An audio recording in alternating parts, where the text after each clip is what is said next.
that taking a loan is haram, that is prohibited. I want to buy a house in America. It's not possible for me to buy it unless I buy a house on mortgage loan. I spoke to an imam of one of the mosques and he said, because you are living in America, you have to follow the country's rules. When you know that buying a house in this country could make you strong and will be good for your future of your children, he said, with these intentions, you can take a loan only once in your lifetime. Is this something true? And if not, please guide me on this. Jazakallah khair.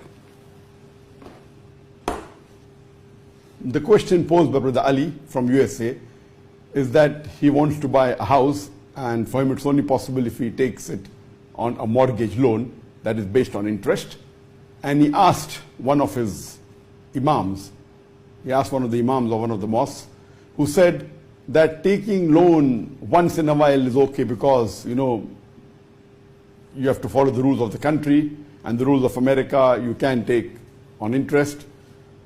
So if you take it once in a lifetime, it's okay because it will make you strong, it will take care of the future of your children. So what is my opinion regarding this? As far as interest is concerned, there are no less than 8 places in the Quran where Allah subhanahu wa ta'ala clearly specifies about riba, and he says in most of these places that riba is haram. And Allah further says in the Quran, in Surah Baqarah, chapter number 2, verse number 278 and 279, that if you give up not your demands of riba, then take notice of a vow from Allah and His Rasul. That means Allah says in the Quran that if you give up not your demands of riba, Allah and His Rasul will wage a war against you. And according to Imam Adhabi, he places riba as the 12th major sin in Islam. And our beloved Prophet, peace be upon him, said that there are various levels of riba.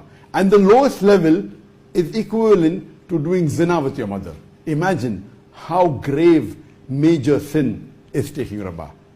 And this imam of yours, you find in the Western countries people giving their own opinions, their own views, which is not matching with Quran and Sunnah. He's saying that you know the rules of the country, so based on the rules of the country, it's no problem if you take riba once in a lifetime, it will make you strong, it will take care of your children. Imagine Allah and His Rasul will wage a war against you. However strong the countries will make you, may make you the strongest man in the world, or the richest man in the world, or with the best children in the world. Can any human being in this world face a war against Allah and His Rasul? And the answer is no.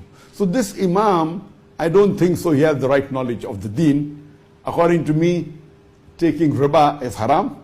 It's a major sin, and Allah is very clear cut in the Quran, and there are various hadith which has prohibited a person from taking riba. What happens that when you settle in the Western countries, you have many of the so-called dais or so-called scholars in inverted commas who try and relax their deen, and they try saying, okay, no problem, now you have come to the Western country, so shaking hands with the opposite sex, it's not haram, it's okay, it may be makruh or it can be done once in a while, and intermingling with women, no problem. All these fatwas they give, opinion they give, is not as per the correct teachings of Quran and Sunnah. Riba is one of the grave major sins in Islam. You should not take riba any time in your life. It's not permitted at all. There are various other options. Because if you take riba and if you think it's allowed, you are bartering your akhirah for this world. Your house in Jannah is more important than a house in this world, whether it be America, whether it be any part of this world.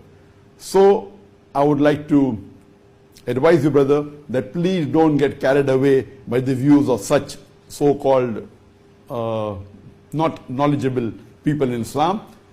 Irrespective whether you stay in America or any part of the world, there is no text in the Quran or the Hadith which says that if you stay in America you can take riba, and if you don't stay in America, then you don't take riba.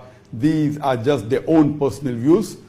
I would advise you that don't take riba if Allah has given you the wealth and the means, alhamdulillah. If not, even if you stay your complete life in a rented apartment, there is no problem, but naturally the rent is much cheaper than the mortgage loan that you're paying, because the beloved Prophet said that you live in this world like a traveler.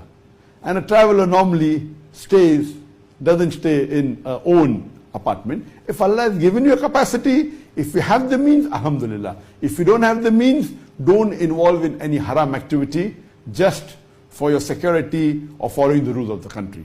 Hope that answers this question.